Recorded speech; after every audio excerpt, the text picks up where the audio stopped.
Okay, we're back. We're back. Part 2 of A plus Hero Report. I think Indy accidentally might have stopped it when he exited by mistake. I think instead of leave studio, I think he ended the broadcast. So we'll see. I think the notice just went back out for us. Man, I'm kind of curious how I'm gonna have to do this now, Stuart. I might have to after we get done with this, I might have to literally edit these together and like post this as a recording. Yeah, that's a good way to do it. I might have to do that instead of 2 separate videos. Or just keep it as a separate video. Just add the words part 2 at the end of it. I mean, I guess we'll see. We'll see. We'll figure something out. All right. With that out of the way, that might have just killed all of our momentum, honestly, for today's show. But we'll see how it goes if we get any viewers back. So I apologize about that, guys. But we are back finishing off our show. So let's go ahead and dive into it as we get into our next topic. We are inching ever so closer to the premiere of Zack Snyder's upcoming film, Rebel Moon.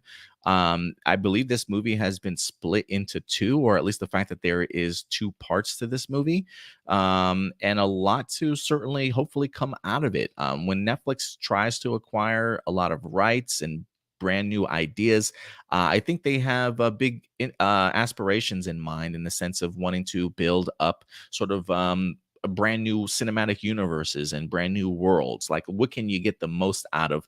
Can we get upcoming spin-offs? Can we get additional movies? Right? How much can Rebel Moon certainly grow? And Zack Snyder was in the news this week over on slashfilm.com, talking about his upcoming Rebel Moon inspirations, even possible ideas, Stuart, of a director's cut. Which is interesting to me. My mindset already in regards to, like, if you're already announcing a director's cut, can I just see that one? So I don't. We'll get into it, man. But let's go ahead and dive into this article. What I want to know is if we're getting 2 versions of the movie and this is meant to be a huge franchise, which one is canon? Right, so many questions now, so many questions. But this is Zack Snyder reveals his Rebel Moon inspirations, director's cuts, Easter eggs, and more. And they just continue to do more and more comparisons here to that of Star Wars. Says ever since the premiere of Star Wars in '77, movie studios, fans, and filmmakers alike have breathlessly wondered what and when the next Star Wars might be. To be sure, there have been many contenders to that title during the last 46 years, with some films having matched or surpassed the financial success of Star Wars, others that have made a huge impact on pop culture, and still others that have spawned long-running franchises, and so on. One aspect of Star Wars that's been particularly hard to replicate, however, is the way it began its own expansive fictional universe that's allowed it to remain popular to this day. While efforts like Lord of the Rings and the MCU have certainly matched this, both of those were explicitly based on pre-existing material. Netflix has even attempted to establish its own Star Wars killer before, at least in the blowhard writer Max Landis's mind. Enter Zack Snyder, the half beloved, half controversial filmmaker who has been making expansive world building genre films ever since 300. And his time working on DC boosted his experience in establishing original takes on serialized characters, earning him a legion of passionate fans. Armed with that experience, Zack Snyder's new project for Netflix is an ambitious multi-film saga, Rebel Moon. While some details of the movie have been revealed, it's an intriguing original mystery, especially in this age of pre-packaged IP. So it says last week, a handful of other journalists were invited to a secret location in the Hollywood Hills to take an early look at the Rebel Moon trailer. And as here, Zack Snyder and his collaborators talk about their efforts and goals in bringing this new potential Star Wars usurper to life. And I think they've already kind of talked about this, Stuart, right? In the sense that they've tried to, that this was originally supposed to be a Star Wars movie, or at least a concept for Star Wars that Zack Snyder might have pitched. Is that correct? If that is correct, that's my first time hearing about it.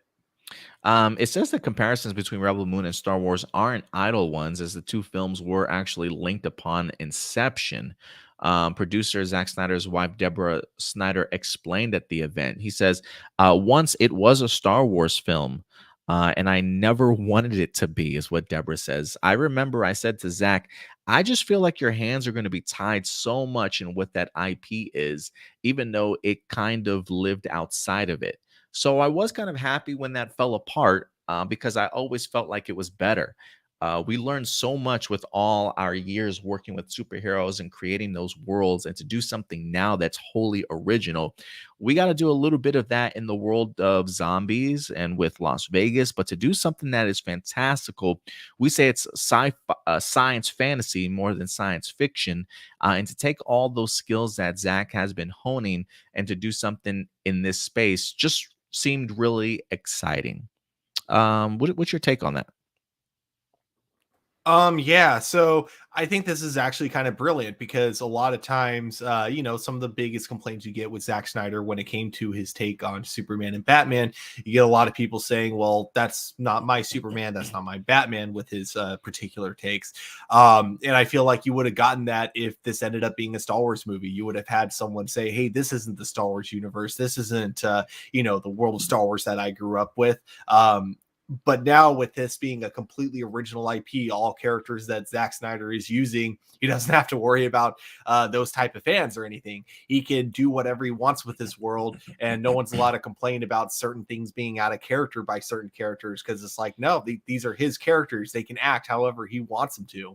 He doesn't have to hold them to, the same standards that you would if you were doing a comic book adaptation or a continuation in the Star Wars saga. So I think this is, when I see like a lot of Snyder cultists, saying that Zack Snyder needs to be the new head of DC, this movie is what I look at and go, no, I disagree, because we wouldn't be getting Rebel Moon if Zack Snyder was still doing DC films.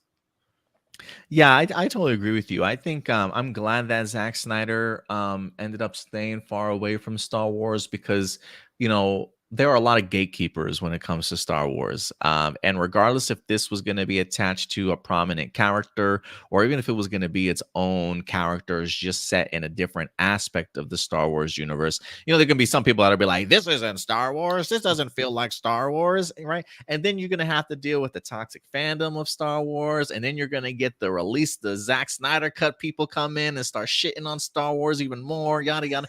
And I'm like, look, I just can't deal with two toxic fan bases at this point. Like, so please, Zack Yeah. Snyder, stay far away from Star Wars as possible. But I do think that there is a level that Deborah Snyder makes sense here in the sense that's like, look, we've learned and honed our skills for so many years working on other IPs. Let's give ours a crack and see what we can kind of do. And the fact that they are establishing this as original sort of science fantasy, that does really excite me. I want to see how vast and expansive this particular universe is. And if this is now a new sandbox that Zack Snyder can create and just have his fun with, establish and build, and then eventually allow other people to kind of play in that world, I think that's pretty fun. I'm really interested to see what he can do on his own. So yeah, definitely don't think Zack Snyder needs something like Star Wars to help elevate this movie. Producer also echoed Deborah's sentiments in terms of Rebel Moon moving away from Star Wars. He says, I remember Zach calling me at some point, and this has to be like 15 years ago, saying, I'm thinking of doing Seven Jedi in the Star Wars universe. And I was like, oh, that's a cool idea. Hmm. Then a few years later, he calls me and goes, I think it would be a television show. I'm like, yes, let's do this. F Star Wars. Let's do this as a TV show. And one of the movies that we talked about way back when from the beginning, I think we probably bonded over it, was Heavy Metal, which I know most of you know. It was a R-rated science fantasy thing that kind of blew our minds. And you're going to see that there are a lot of influences, and a lot of that has made its way into this film. I Oh, heard you chuckle over there oh when you my heard God. Heavy That Metal. just got my excitement level up even more, because then this just kind of tells me if this movie is bad it's at least going to be very sexy. And you know what? If you can't make a good movie, make a sexy film. So awesome. I absolutely love it. It says fantasy and sci-fi have long been welcome bedfellows, with the majority of escapist sci-fi hewing closer to fantasy tropes than not. Rebel Moon not only looks to carry on the tradition, but embrace it in a bigger way than usual. While discussing the conception of one of the robot characters in the film, Snyder explained how he wanted to fuse fantasy and sci-fi using that character as a focal point. He says, I'm constantly being inspired by John Borman's Excalibur and by I love this courtly love concept. That you could have this pure dedication to an ideal that is not necessarily grounded in fact or reality, but that your take on it is so religious, and that your world perspective on that is you come from this sort of hugely moral high ground, but that when you actually dissect the why of it, there's nothing really there. And I think that his story is sort of discovering in a lot of ways his own humanity, the why of his existence. And if anything, I think it's probably the Anthony Hopkins robot character that I think we hear narrating the trailer also. And I think we've highlighted maybe an article from Empire Magazine that might have talked about that Anthony Hopkins character as well. So the idea of a robot or cyborg or whatever it is that Anthony Hopkins is playing, potentially struggling with this why of his existence, that sounds pretty eye opening. It's something I definitely want to dive into for sure. I think there's a lot there. Those are usually like some of my favorite types of sci-fi characters, is usually like kind of the AIs living amongst Hmm. people, and trying to decide like, what really makes us different from the two once you've gained fully artificial intelligence. Characters like Data from Star Trek Next Generation, or Yes. Isaac from the Orville, and they always end up being some of my favorite characters in sci-fi. Yeah, absolutely. There's so much weight to them by pushing the envelope and having them ask questions like that. Producer Wesley Collar added to that observation the ways in which the visual design elements of Rebel Moon further develop the characters, their backstory, and the largely mythology of the film, especially the costumes. They say, I think that to the point of our sets and within the story, those mythological moments, they do matter. They carry actual weight, and you'll see them represented. The story I mentioned before about the creation of our universe, that story's told in the symbol on Jimmy's chest plate.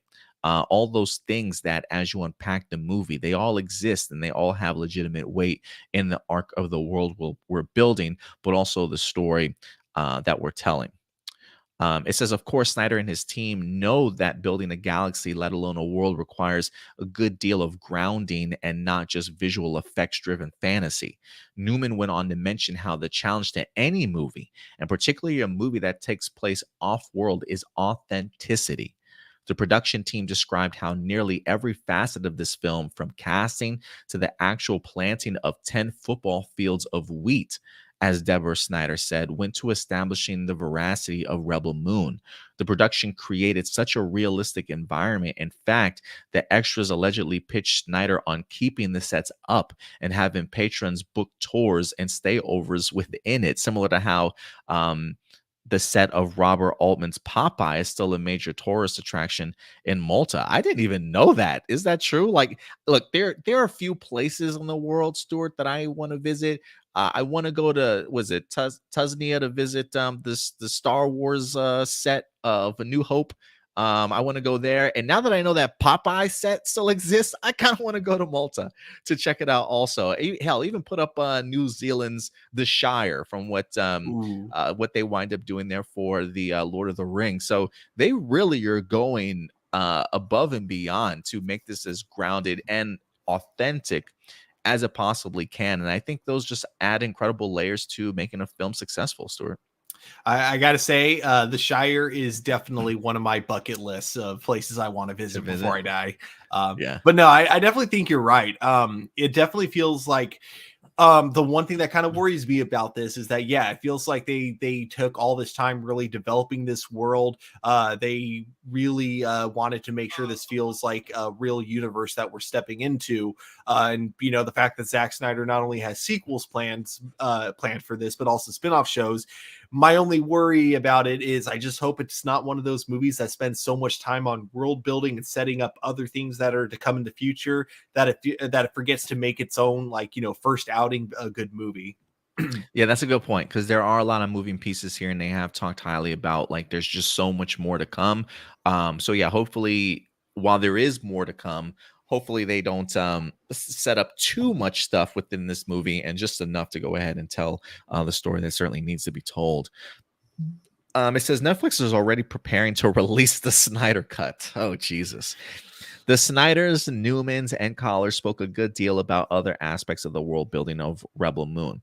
Everything from Donna Bay's costume being influenced by traditional South Korean wardrobes to Stas Nair's characters' fictional language being tailored to his pre-existing ability to speak Indian and Russian. And that's pretty cool.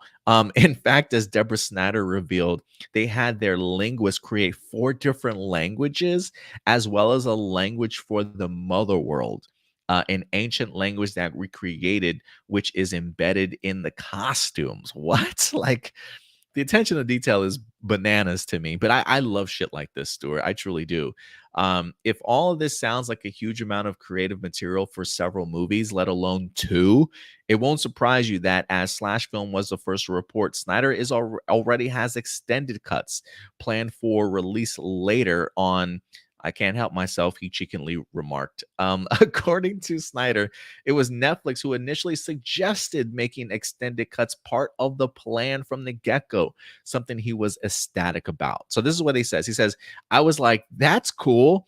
That makes it a lot easier than this, because it's one of those things that I guess I was always inspired by movies like Brazil, or there's a great history of director's cuts that are just cool. When I was in film school, I just always thought that was cool that there was this other movie that you could discover. So for me, when you make a movie, you have lots of voices in your creative mind telling you what would be narratively just the strongest solution. And then you have this other tug on you.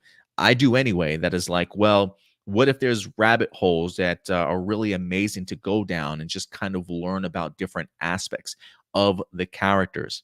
And then Deborah Snyder also weighed in on the multiple cuts, saying, I think both are really exciting and they give us a chance to have my kids see one of them, which they're very excited about, and also gives the hardcore fans a place to go. So it's really fun. I also wonder, Stuart, hearing this, if this is also Netflix trying to prepare themselves for, um, those Snyder fans are gonna want a Snyder cut, right? Yeah, um, they just know that putting Snyder Cut like on any title is just gonna make it sell to the Snyder fans. I mean, it's like, look, we got a great movie for you guys, but these release of Snyder cuts are gonna want a Snyder cut of this film too, right?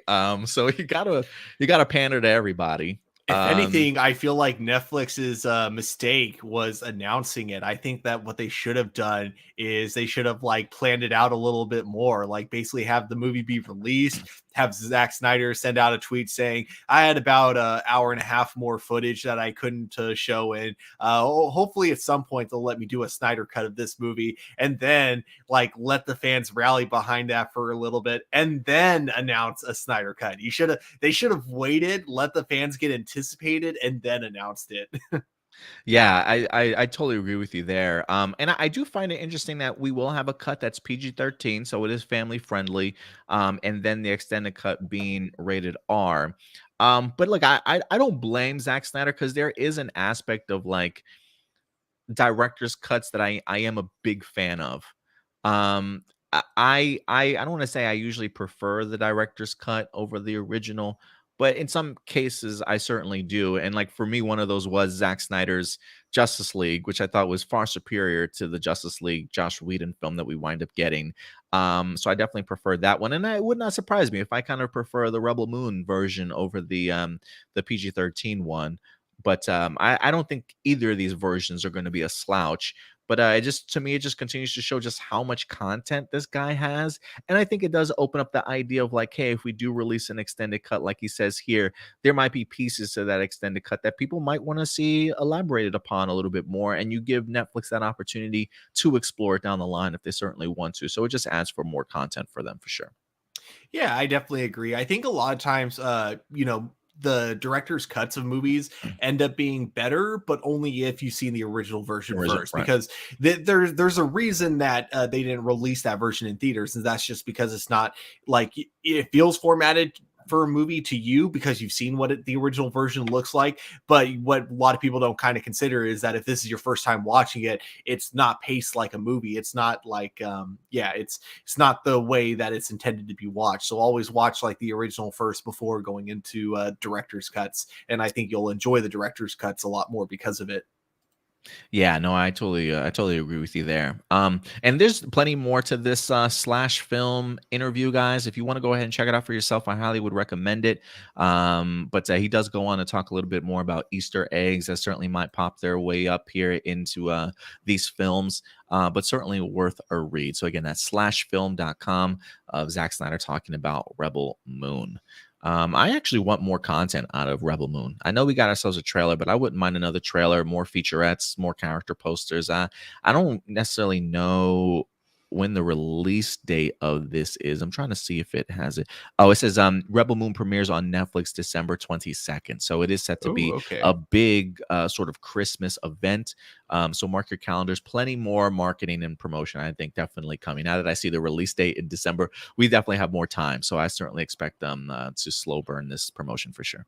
Is this have they said one way or another if this is like Netflix's most expensive movie? Because looking at the trailer and then just hearing It looks everything great. that they've done to prep for it, the fact that there's in like a 10 football fields worth of fields that were grown for like wheat for this movie, I feel like this movie had to cost a lot of money. So I'm very, very curious if we're gonna ever find out if it's like the most expensive Netflix project.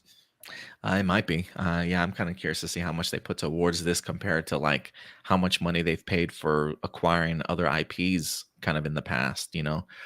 So yeah, we'll see how much this. Hopefully they'll let us know the budget for it all. It's like with One Piece also. I should have mentioned this in the honorable mentions, but I started watching the Netflix One Piece live action series. Again, looks really incredible. Like you can tell that Netflix has spent quite a bit of money on this. Mhm. How far into it are you? I think I just got to episode 4. Okay. How many episodes are there? 8, 10? I 8. think it's 10. Yeah, There's I think 8? it's 8 Okay. altogether. We definitely need to review that for the channel. I don't know if Indy's watched it. I haven't had the opportunity to watch it yet either. But maybe once you finish wrapping it up, maybe we can get a One Piece review for the season. Yeah. Let's see here. Johnny Marrero. What's up, Johnny? Good to see you in the house today. We will move on to our next topic here in a second. Johnny also says, "Hey, Adam, I'm very worried that the writers actor strike will last for 25 to 50 years because people say we'll strike for as long as it takes, and they say the strike will never end. I'm very worried. We'll see. I definitely don't think 25 to 50 years, but it may it like at this point it would not surprise me. I think I was trying to be generous with the idea of like maybe they'll figure something out by the end of September, early October. But who knows if this is gonna bleed into 2024 at all. But I've stopped just making predictions at this point. I'm just gonna let it play itself out and see what happens. Mhm. I mean, um, I feel like we got plenty to hold us over for the next several years, like plenty of movies and shows that are just in the back burner currently. And I think that's what studios are like relying on. But I think once those run out, that's when the studios are going to realize, okay, fine, we'll finally give in. Hopefully, Yeah, like I said, I'm rooting for. I think it's safe to say all of us are rooting for the writers and the actors in this scenario. So I'm really hoping the studios give in soon. yeah, absolutely. All right, guys. And with that topic out of the way, we will move on to more movies for sure to continue to talk about. Movies that are set to go ahead and drop in theaters. We actually got The Hunger Games that is up to bat. Next up is we're going to talk a little bit of The Hunger Games, The Ballad of Songbirds and Snakes. And this is a franchise I'm really eager to go ahead and revisit here, Stuart. I'm waiting for more trailers. The first trailer I think we got really kind of set the tone, get an opportunity to see Viola Davis along with Rachel Zegler. I really do think that they're going to bring their A game here. And there's a lot of characters that I'm fascinated to learn a little bit more about, especially the beginnings of the character Snow. And clearly his love interest here being played by Rachel Zegler as Lucy Gray. It would be interesting to kind of see how these two, what that relationship certainly turns out to be. But yeah, Empire Magazine this week did have itself a brand new exclusive image that dropped, and along with that image, we did get ourselves a preview, if you will, from Empire Magazine. So let's go ahead and dive into this. A little bit more, Stuart. This comes to us from Empire Magazine. It says Lucy Gray Baird is the opposite of Katniss Everdeen, says the director Francis Lawrence. She's a performer, is what it says. So let's go ahead and see if we can learn a little bit more about this upcoming character. It says the franchise, both in books and movie form, was a huge success, but returning director Francis Lawrence, who helmed the sequels Catching Fire and both the Mockingjay movies, still had a big concern at the front of his mind going into the making the prequel. He says, will people go see the new Hunger Games without Katniss? I think that's a pretty important question to ask. It's a good question, it says, but one the new film has an answer for. Enter Rachel Zegler's Lucy Gray Baird, a tribute from District 12, chosen to compete in the 12th annual Hunger Games, and to whom young Snow is assigned as a mentor. She is the anti-Katniss, as Lawrence puts it. Katniss was an introvert and a survivor. She was quite quiet and stoic. You can almost say she was asexual. Lucy Gray is the opposite. She wears her sexuality on her sleeve, and she really is a performer. It says where Katniss was a reluctant face of the rebellion who had to be forced to put on a smile on camera and keep her fake turned real love story with Peeta convincing, so as to get the public on her side. Lucy Gray relishes the spotlight. Where Katniss was deadly with the bow, Lucy Gray uses her wiles as a weapon. She loves crowds. She knows how to play crowds and manipulate people. May the odds be ever in her favor. You know, Stuart, that's really intriguing to me. I didn't know who the Lacey Gray Baird character was certainly going to be, or like how Rachel Zegler would certainly play her up. I was thinking, like, is she like another nobody that turns into like this warrior kind of put into this these terrible situations? But the fact that she's a performer and a little bit of in other ways a manipulator, I think for me that just adds a whole different wrinkle as to like what her intentions are, perhaps. You know, like when I try and figure out the path that somebody like Cornelius Snow might go, and he winds up falling in love with this person, I'm thinking to myself, is this a real love? Is this a manipulated love? Is this the idea of Lucy Gray Baird like pulling at his heartstrings, and he eventually gets like hurt and like wants nothing to do with this? Like, I'm really that much more fascinated. Because the early impression I get is the idea of like, yeah, let's push her sort of as like the new, I don't want to say the new lead for this movie, but like the new savior or the new hero of this movie. But it seems like there's a lot more to her than just the simplicity of, hey, here's a fresh relationship. He loves her, she loves him, sort of thing. All good intention, but maybe Snow is corrupted and he turns back. I'm almost starting to say like this might go either way. I think this is becoming a lot more gray area than it being as so black and white or good versus bad as we think. And maybe there's more to Lucy that I need to be paying attention about before she manipulates my ass too before I even get to watching this movie. So I think they really added an interesting wrinkle when they kind of bring up her character description. How do you feel about this though? It's starting to make more sense what might cause Snow to be the way that he is in the Hunger Games movies, because in the trailer it almost seems like he's kind of I don't know if I fully want to say he's like against the Hunger Games, but he definitely doesn't seem to be as on board with it as he is in the movies. And I'm wondering if maybe it's going to be a heartbreak from her that kind of convinces him, no, no, these Hunger Games are a good thing. Like we could see him on the cuffs of like redemption, of Mm, like kind of, see like being on that moment of turning from either the good side or the dark side, but it could be her that kind of drags him into the dark side, whether it's because she manipulates him or it's because he found out that she's been manipulating him the whole time, and so that's what kind of makes him make his big like turn or whatever. I do think that's an interesting dynamic to play with. And I am very curious because a lot of times, when it comes to prequels, you'll kind of look back at like what came before, the actual I don't want to call it sequels, but the present time ones, and you'll kind of like wonder, was there anything in this that alluded to this type of a backstory? mm. You get that with Darth Vader, of course, a lot of times. Like, was there anything in the original trilogy that alluded to his past in the prequel trilogy? So I'm kind of curious if we're going to get that. Like, if suddenly like watching this will make me see Snow in a completely different light when rewatching the Hunger Games movies. Yeah, I think you definitely might be onto something there. And so to me, when they say something like, "Will people go and see this movie if it doesn't have Jennifer Lawrence's Katniss in it?" Just hearing these words definitely makes me even more intrigued to know that this isn't just a copy and paste. Like, hey, we know you love Katniss. Here's a new character that's just like her. No, they're definitely adding some layers in here. And as somebody that for somebody that's a performer that relishes the crowd, that plays up to it, knows how to manipulate people, that really just kind of immediately puts Rachel Zegler's character on a completely different playing field that I was not expecting going into this movie. So I definitely do think it adds an additional layer that the original Hunger Games certainly did not showcase whatsoever. So, damn, I feel like I can't trust nobody in here, Stuart. And I think for me, that's fascinating.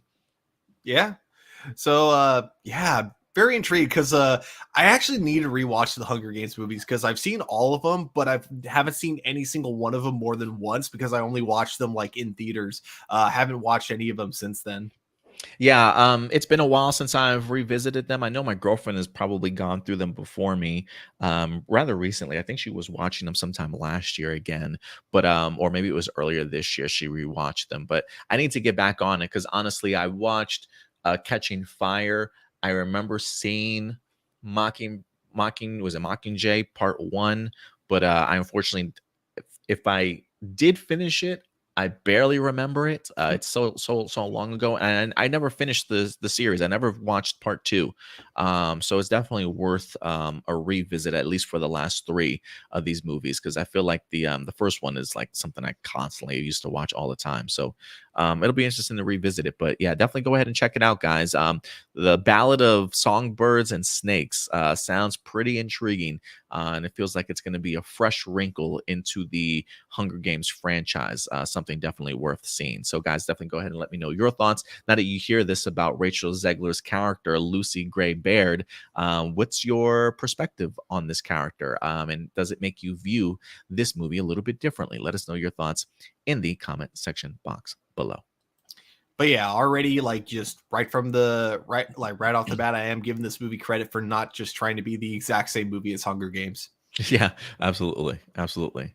And next up, a movie that I'm really looking forward to, especially just based off of two things.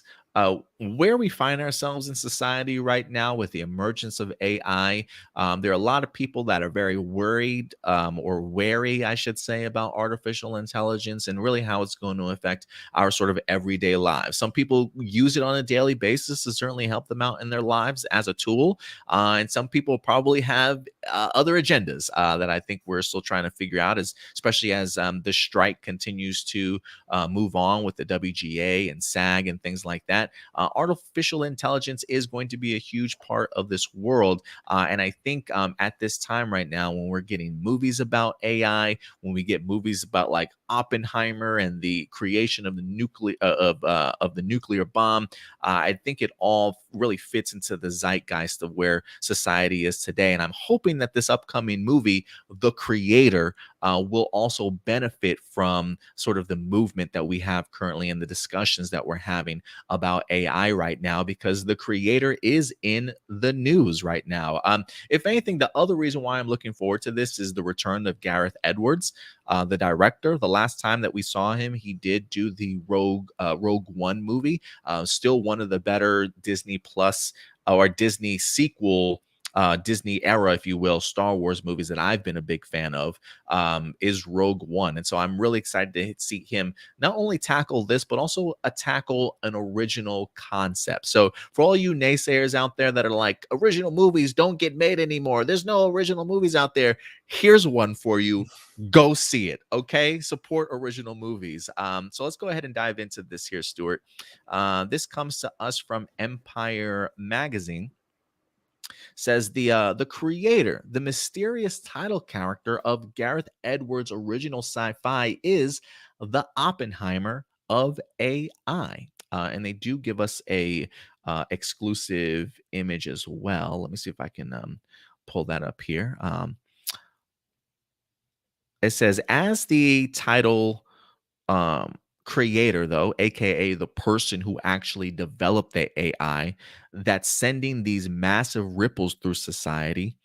Actually, you know what? Let me start this over. It says, set in a not too distant future, starring John David Washington.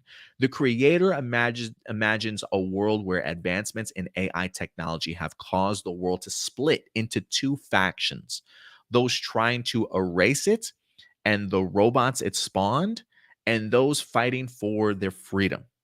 As as for the titular creator, though, aka the person who actually developed the AI that's sending these massive ripples through society, we and even Edwards are not sure of their identity.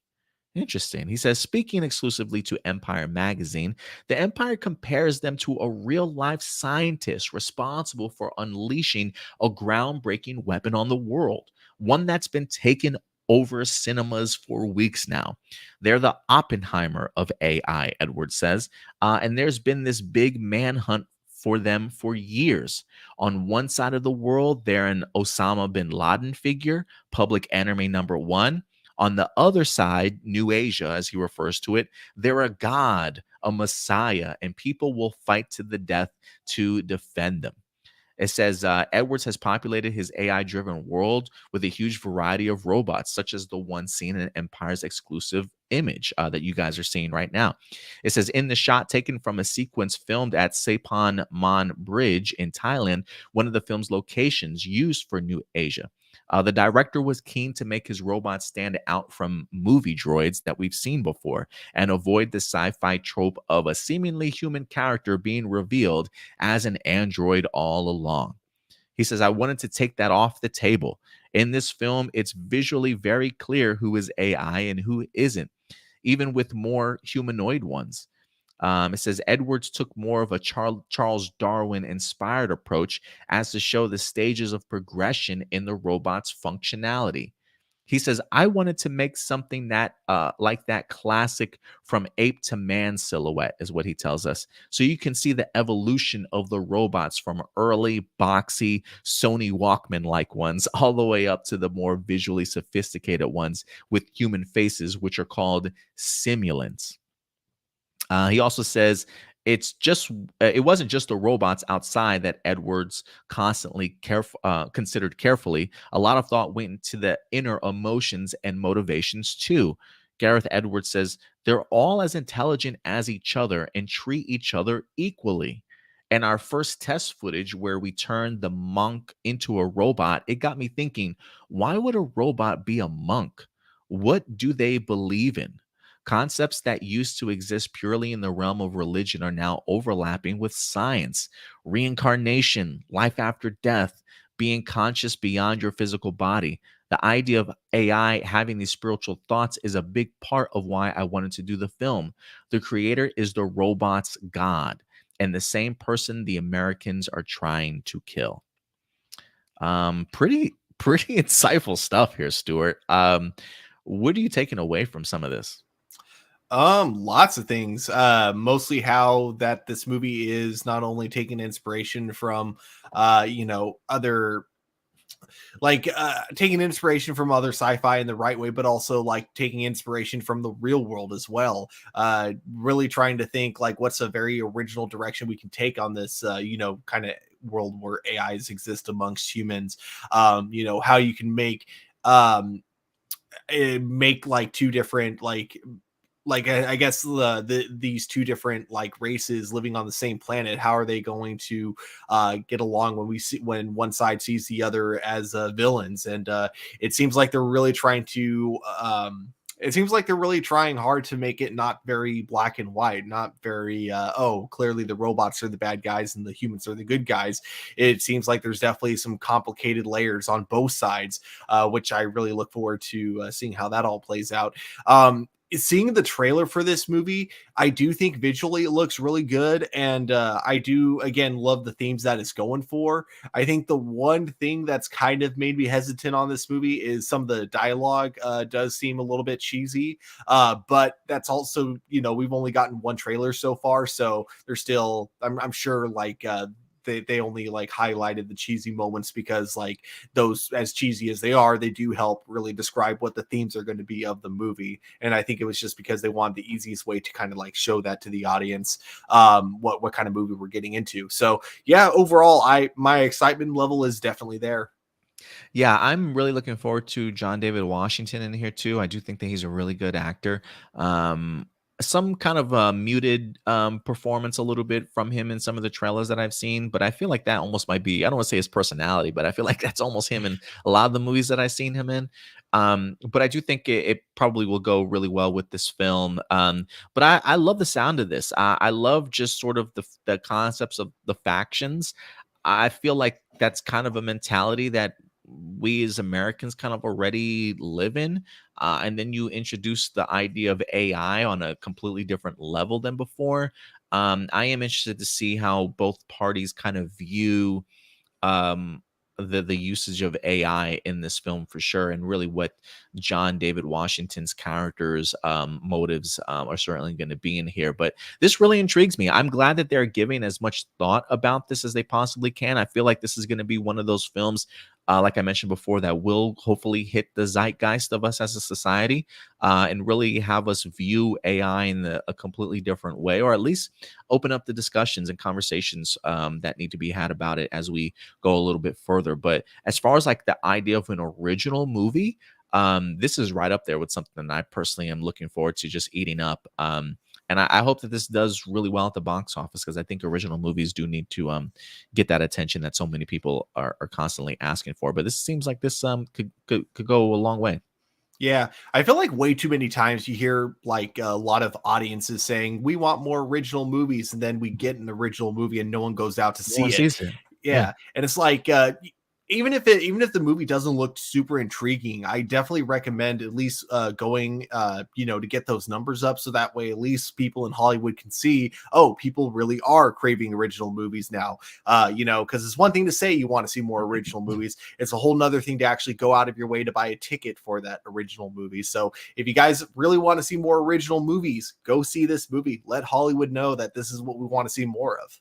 Yeah, because the only way they'll definitely know that is through the box office, right? And if anything, if you're not going to see it and it's not making enough money, then people are like, "Well, why do we keep making original movies?" Clearly, people want to see reboots and big franchise IPs. So yeah, if you hate your remakes and you or your reboots and you want people to start doing more original things, the only way it's going to happen is actually going to the box office, going to the movies, and certainly supporting them. So, Nathan Moore says that he thinks the trailer looks good. The concept seems interesting. Can't wait to watch this. And me either. I think they're onto something here. So, we'll definitely continue to keep you guys posted with more information about the creator as it drops. But the more and more I hear, man, I honestly continue to be really excited for it. So yeah, we'll definitely let you guys know anything else that comes out of it. And last but not least, our last topic, and Stuart, I got to put up a disclaimer here. Disturbing images may be popping up here, so cover your eyes if you get scared. But The Exorcist Believer is in the news. Ever since this trailer dropped, Stuart, I've been so hyped for this movie. Outside of seeing the original Exorcist, I have not seen any of the other Exorcist films, even though a lot of people keep saying, Adam, you got to check out Exorcist 3. I think it is what it is. I think a lot of people are pretty fond about that one. But I'm really excited to get back into this franchise, or at least make it very much a more modern day version of it. We've got some returning characters from the original Exorcist that are going to be in here also. And the trailers definitely made me feel uncomfortable, kind of squeamish in my seat. I saw this for the first time in the movie theaters. On the big screen, the trailer. I can't remember what movie it was attached to, but I remember it making even the audience members uncomfortable. Like after the trailer ended, you could just hear people whispering and talking, like, "Oh my god, do you see that shit?" Like people were talking, like it made people uncomfortable. So there might be something here.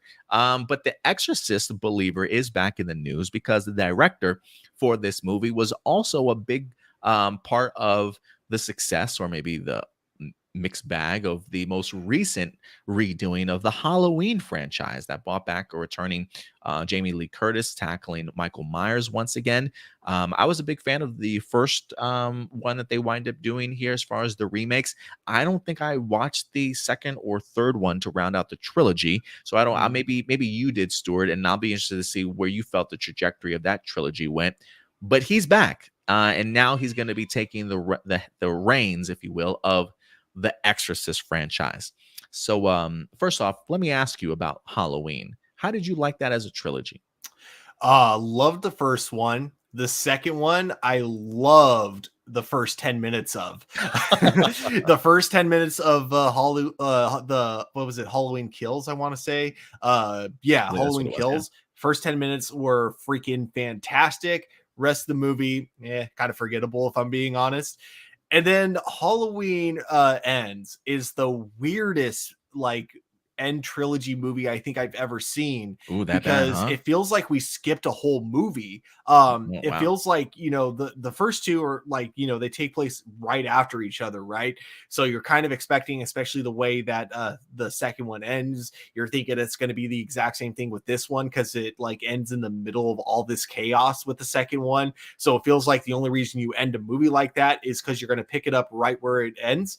No, they just basically do a time jump, and then they say that off screen Michael Myers just decided to stop killing people, and then suddenly it stops focusing on Michael Myers. He's not even like the main villain in the movie until like the last 10 minutes of the movie, and then he comes back. uh I don't know what they were Weird. thinking with the third one. It's one of the most bizarre films I have ever seen. On its own, it's just like it's a whatever kind of horror movie, but as an ending of a trilogy, it's so, I don't know what was going through the writers or directors' minds when they were making this movie. At some point, I want to hear what they were thinking, because like I said, a movie like this, it's so bizarre that it exists. So the question that I would certainly have is, what are the lessons that this director certainly might have learned from his time in Halloween now that he is moving over to the Exorcist franchise? At this Quit while you're point, ahead. yeah. So, in other words, make this one, sequel reboot, and then just end it there. I was going to say this, if anything, might indicate The Exorcist Believer will be a very strong movie. They clearly have the potential to come out of the gate swinging. But what other lessons have they potentially learned? And that's exactly what we're going to get into today. This comes to us from Empire Magazine as well. Empire was on a roll this week. They're like, we got exclusive images, we got exclusive interviews. So let's go ahead and dive into this. As The Exorcist, The Believer's back in the news. It says The Exorcist Believer takes a very different approach to David Gordon Green's Halloween. He says, my main ambition was to preserve the dramatic integrity. And we got ourselves an exclusive image here. It does say, as a filmmaker, David Gordon Green has a fair amount of experience in delivering horror follow-ups that aim to get back to the greatness of the originals. Most recently, he delivered the entire Halloween trilogy, directly following the classic Carpenter film and picking up with Jamie Lee Curtis's Laurie Strode 40 years later in the 2018's Halloween. Next up, he is being possessed with the notion of presenting a new chapter in the story of The Exorcist, the more iconic William Friedkin classic that terrified audiences and created an entire subgenre in the process. It says the director claims he's aiming for something different here than he was with Mike Myers' massacres. This is what he winds up saying, Stuart. He says, the Halloween movies are in the slasher genre, Green explains. There's a place to play and maybe have some campy fun. But this was more researched and a bit academic. The narrative we were sculpting and the relationships were more dramatic. It's a very different approach. And the article says he's not wrong. For all the head spinning, soup spewing, profanity spitting shocks of the 1970 film, the original was all the more terrifying for presenting less than presenting less as an all-out spook fest than as a grounded character drama. Just one which happened to be interpreted by the most malevolent force imaginable. It says the challenge for Exorcist Believer then was to create something that was similarly domestic feeling to the original, feeling while acknowledging that demonic possessions have been a staple and part of the horror cinema for 5 decades now. He says, we're talking about the horror genre, but my main ambition was to preserve the dramatic integrity and not lean into what's evolved within the genre as a result of the original film. But that's impossible. You have to acknowledge that there have been so many movies that are a derivative copycat of The Exorcist. It has evolved as a concept. So making a slow burn, dramatic, provocative horror film is different with today's audiences than it was 50 years ago. Following up one of the horror's most seminal works might be the scariest thing that David Gordon Green's ever done. Um, Look, I will agree with him to a certain extent, Stuart, in the fact that possession movies have really been, I don't want to say overdone, but they definitely have been tackled countless times. When I look at something like The Conjuring, I feel like there are moments of like possession. Um, I don't know if all I don't know if all the Conjuring is about possession. Well, I guess it is kind of about possession in a certain extent. So if anything, maybe The Conjuring did a little bit differently. I'm always a big fan of possession movies. The Exorcism of Emily Rose is like one of my favorites. That to this day I can kind of go back and watch. I never got the opportunity to see Pope's Exorcist with Russell Crowe, but there definitely have been a lot of Exorcist movies, exorcism level movies for sure. So I get the idea of like the approach certainly needs to be significantly different. You don't want this to just feel like a copycat when you've had to deal with so many copycats. So maybe the idea of it being a more academic, dramatic kind of character approach, maybe it definitely will do wonders for this movie. But I appreciate him tackling this movie much differently than what he did with Halloween. So based off of what he says, so does this give you any hope, or what do you think about what he said in general? Yeah, I think it's very smart to point that out. The fact that there's like kind of a huge saturation of exorcism type movies. In fact, when someone was like mentioning to me, "Oh, did you hear there's a new Exorcist movie coming out?" I didn't know they meant like Exorcist as in part of the franchise. I thought they just meant Mm. another, unrelated exorcism horror film. It wasn't until I saw the trailer and I heard the music and I'm like, "Oh, that's what they meant." So I think with that, yeah, there's a lot more competition. The Exorcism, when it came out, was something very new at the time. But nowadays, yeah, like it's been done so much. So it's going to be a challenge for them to figure out how to kind of do something very original with this concept. The only thing I can really think of is, yeah, kind of like what they mentioned, go the route of the first one and not make it like don't make it like outright trying to scare someone like every chance you get. Instead, really build up the anticipation. I think the slow burn is what worked really well about the original. And I'm not sure like how modern audiences will handle slow burn type of horrors, because it's just not something that we're you know as used to now. I feel like especially modern audiences don't have quite the attention span that older audiences used to back in the day. But I do think that that is still, regardless, the best bet you have when it comes to making Exorcist sequel. Try to keep it tonally similar to the first one. And there's a level of me that does agree with that, because I do think like when I think of like recent horror movies that have been when I think of recent horror movies that have been pretty successful, I do think that they have taken a level of like their level of sophistication up a little bit in regards to how they're telling these films, telling these stories, like coming from a really intelligent perspective, very character driven. It is one of those things where I don't want to say days of like the slasher movie are gone, but the days of like every horror movie needing to be a slasher film is definitely gone. And I think a lot of recent horror films have really approached them differently. And so I do hope that that's how they kind of look at this film as well. Don't compete with other Exorcist films of in regards to just making it a bloodbath or something like that. But I do think the slow burn works here. It worked for The Exorcist. I think it also worked for the Exorcism of Emily Rose. I think what also made the Exorcism of Emily Rose different too was that it was like almost I don't want to say like a law show, but there was very much like a court sort of um judicial aspect to it of like, is possession real from like a legal kind of standpoint? And so that already added a really intriguing wrinkle to it, because then you are not only getting into like what the law states, how does that work when it comes to religion, but you're also really focusing on just Emily Rose as a character, her kind of upbringing and things like that. And it just makes her exorcism just that much more interesting to me. And I think the fact that we have some family elements in Exorcist Believer, the fact that it's two girls instead of just one, that it's two families kind of struggling with this.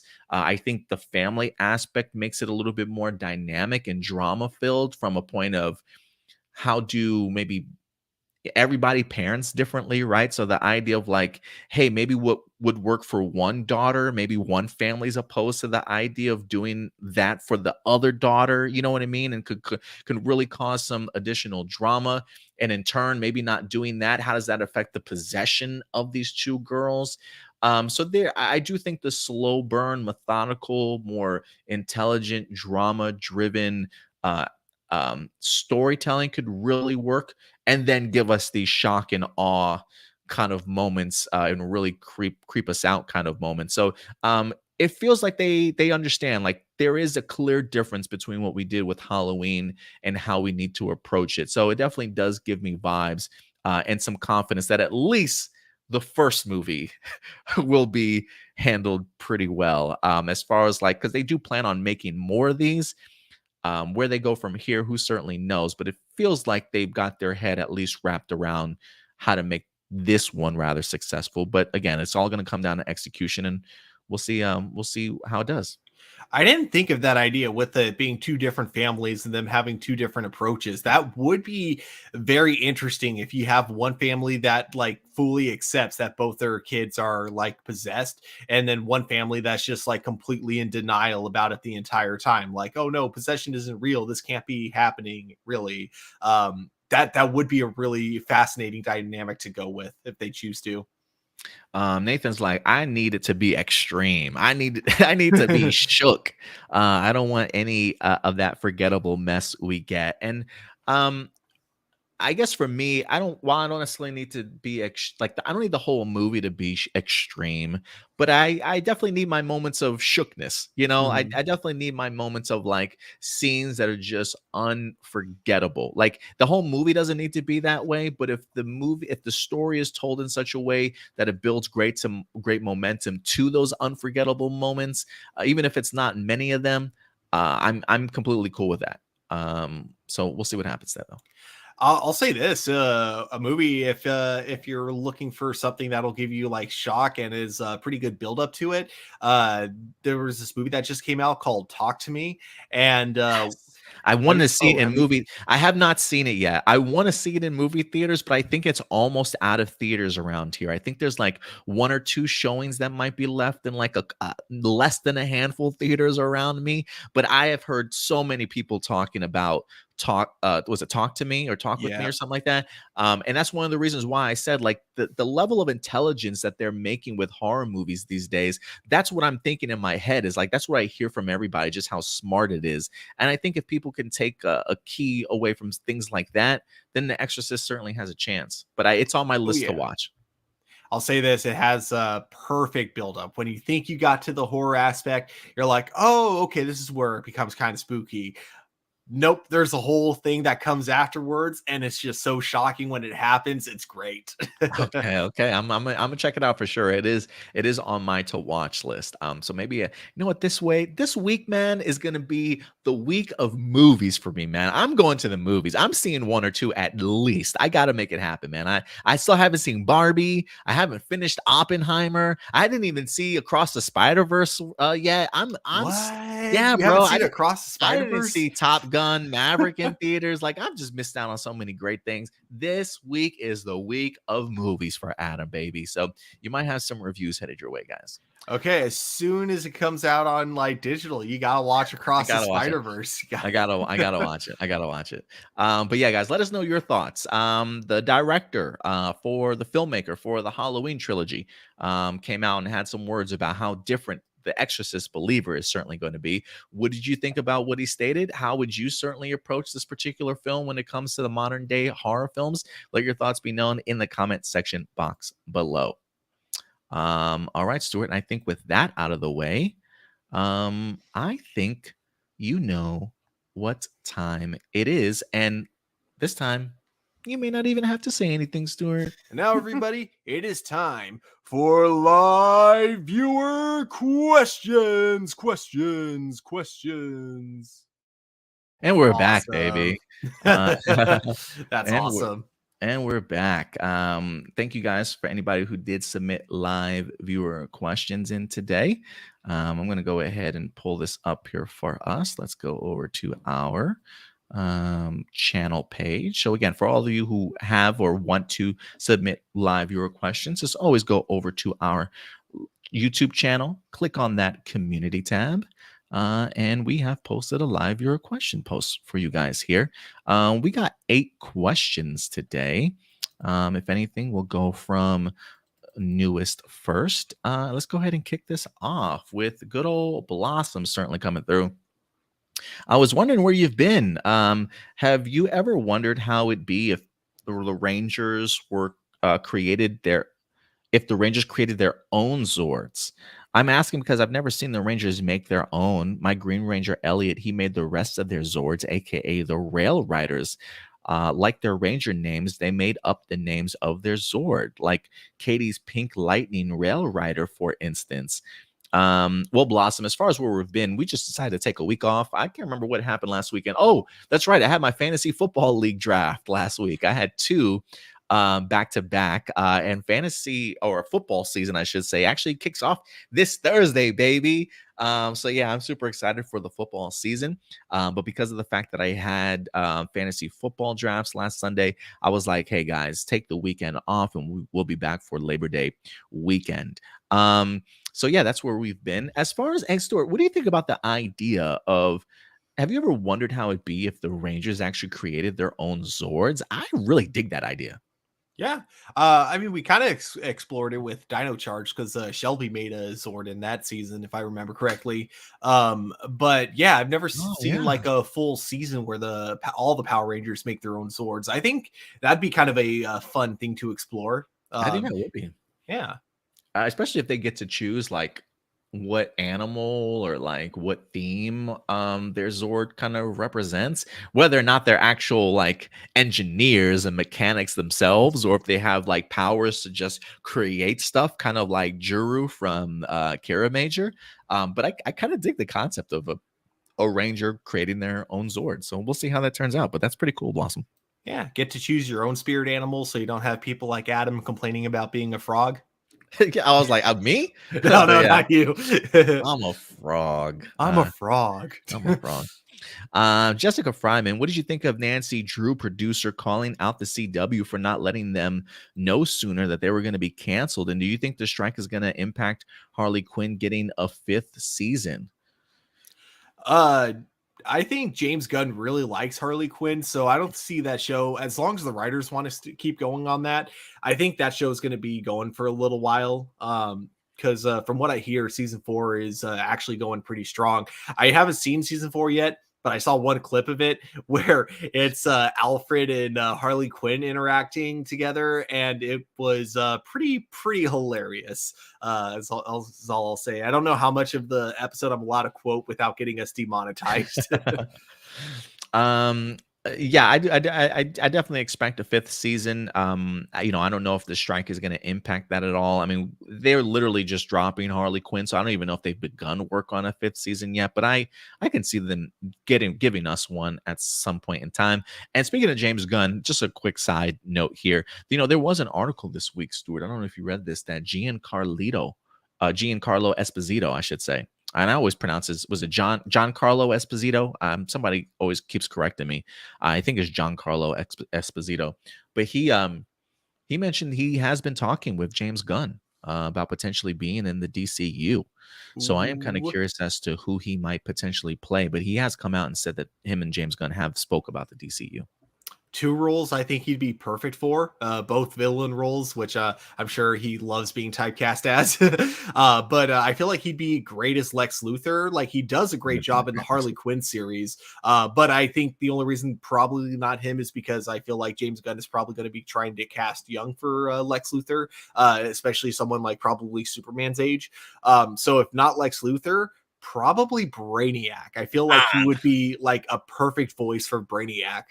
That was my next choice. I was going to say Brainiac for me personally. I think he would be really dope as Brainiac. He's got the voice, he's got the stature, the demeanor. I could totally see him pulling that off.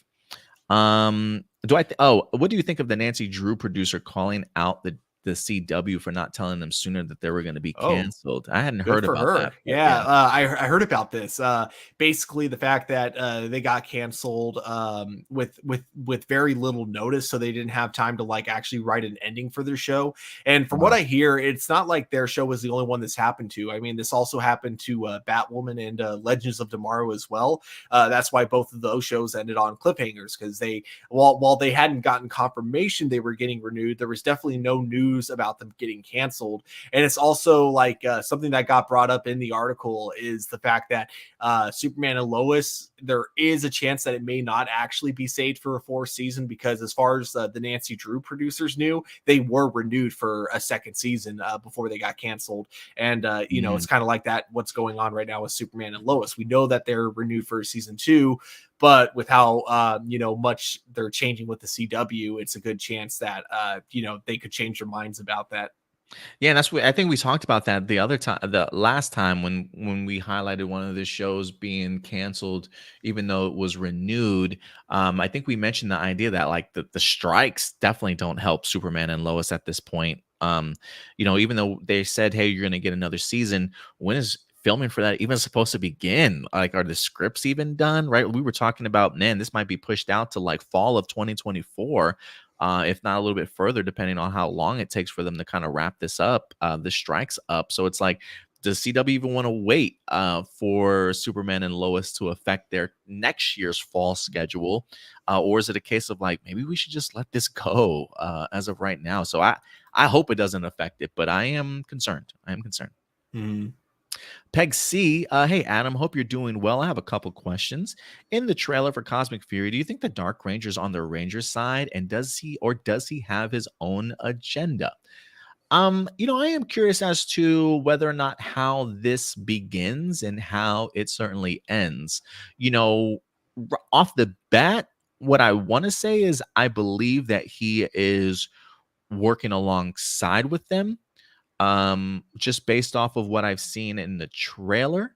But I don't know if that's how he initially begins. And the reason why I say that is if you look at this photo here, um, in the far left hand corner, you see him running alongside with the Rangers, even next to Billy, going into battle. So whether or not this is a later aspect of the series, maybe he comes in and he's got his own agenda at first, but then eventually it's like, yeah, I'll team with you guys to go ahead and take care of Lord Zed. That I don't know, but at some point in time, he certainly sides with the Rangers just based off of this. Would you agree, Stuart, or do you have a different mentality around it?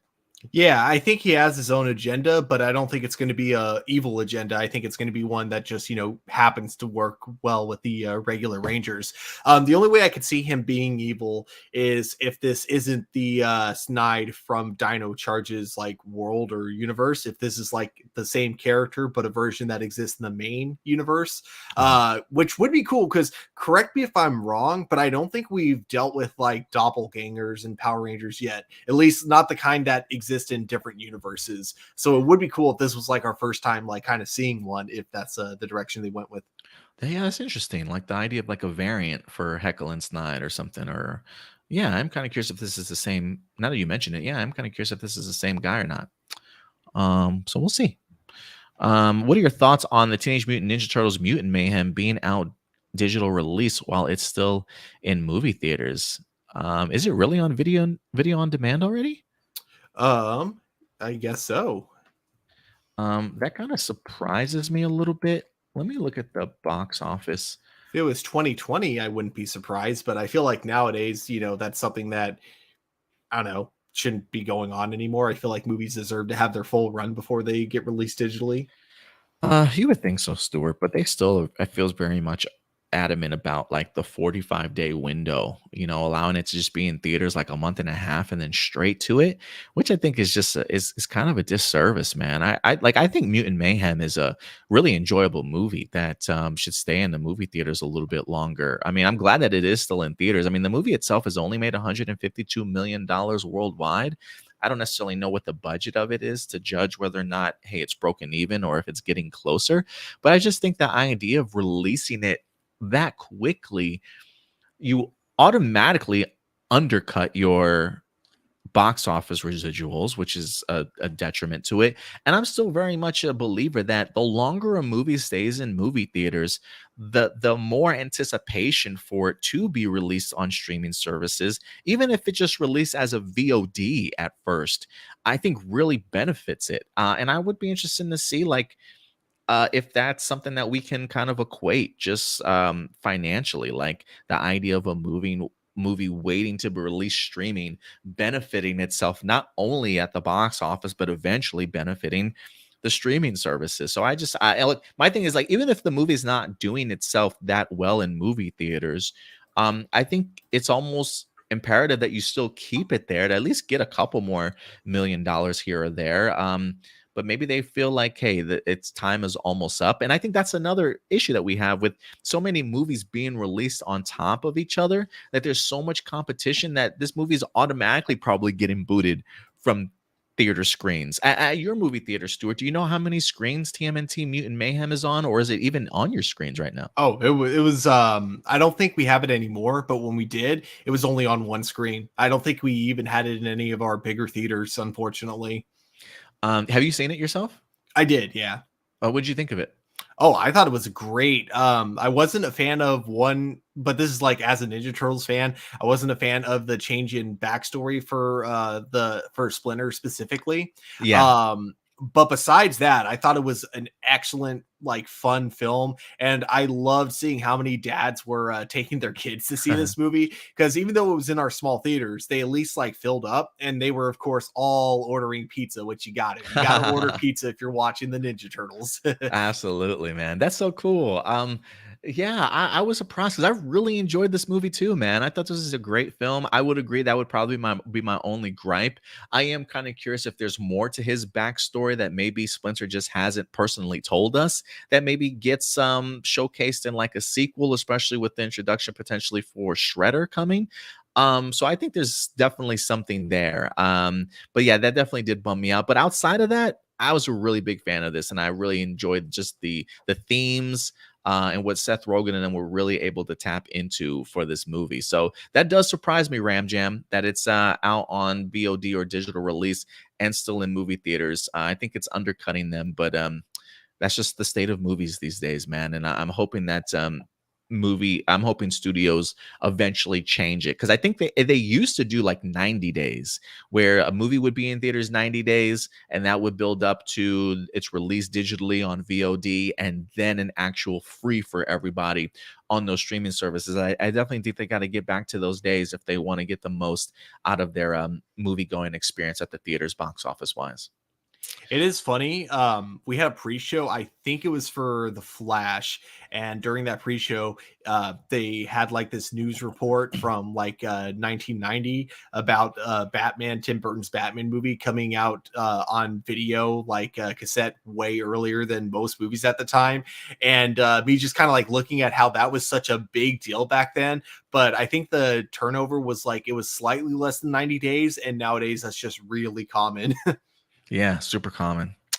Doomsday, although RPM was a great season, do you feel it could have been it had a better theme song? Because it literally repeats the same phrase: Power Rangers RPM, get in gear, and Power Rangers RPM, we stick together, over and over again. I think a better theme song probably could have happened from it, but I feel Oh like yeah. nowadays look, Power Ranger themes, I'm not gonna lie, Stuart, kind of all feel the same to me at this point. Yeah, they've But that's just me. ever since the Neo Saban era, I kind of agree with you. I like Dino Charge's theme song. That felt a little bit different, but then yeah, they all kind of rely way too much on "Go Go Power Rangers."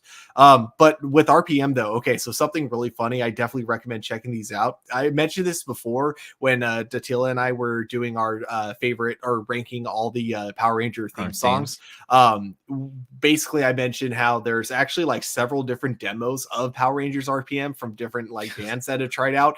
One of them being Dan from Ninja Sex Party, which I freaking love. And then the other having a really, this is the one I'm surprised they didn't go with, because it has a very cool like kind of Western feel in the beginning of it, which Hmm. really fits the like wasteland vibe in the first episode. And then it kind of cuts to very much like early 2000s like kind of rock and roll, and it's really good. Like all of the demos that I listened to were better than the ones that they actually went with.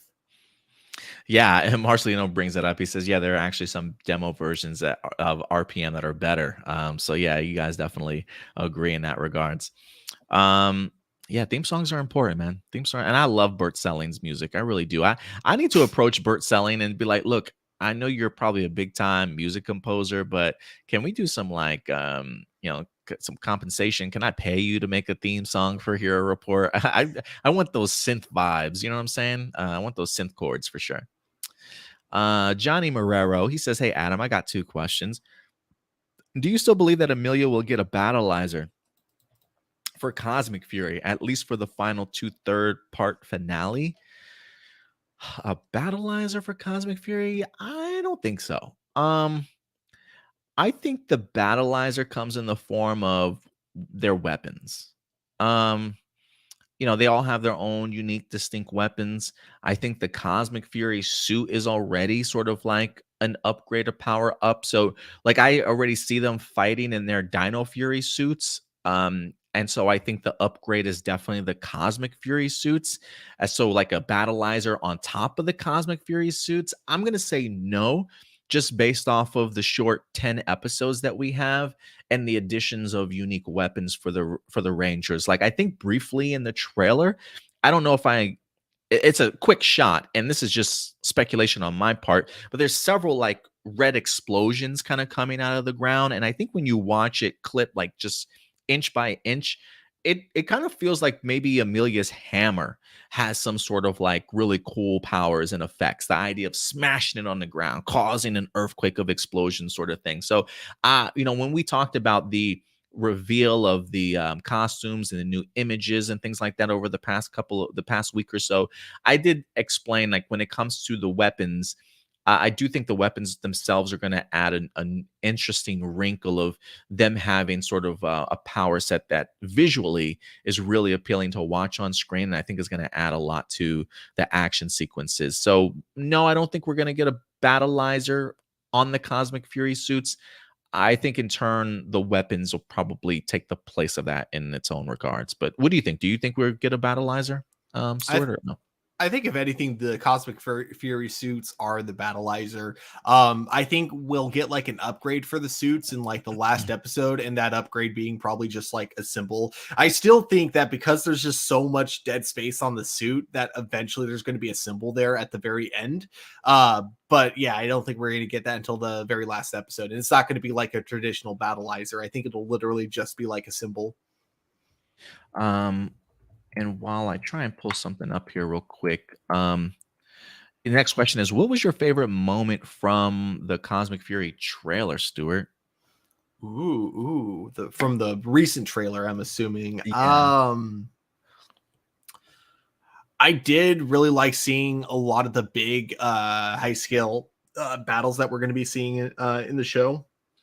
Mm. Really loved the designs of the foot soldiers. They almost look like they have some kind of powers from the morphing grid, because they almost look like putty rangers, if that makes sense. Oh, yeah. Yeah. I can totally see that. Um, I think for me, damn it, I was trying to find it. I think for me, one of my things that I'm looking forward to, or one of the highlights, outside of the morphing sequence, I really liked seeing Amelia with the slash, attacking the putties or whatever, and Ollie. You know, Hmm. I'm really fascinated by what that scene is all about. You know, I'm sitting between the idea of like, is that Ollie captured and in stasis right now?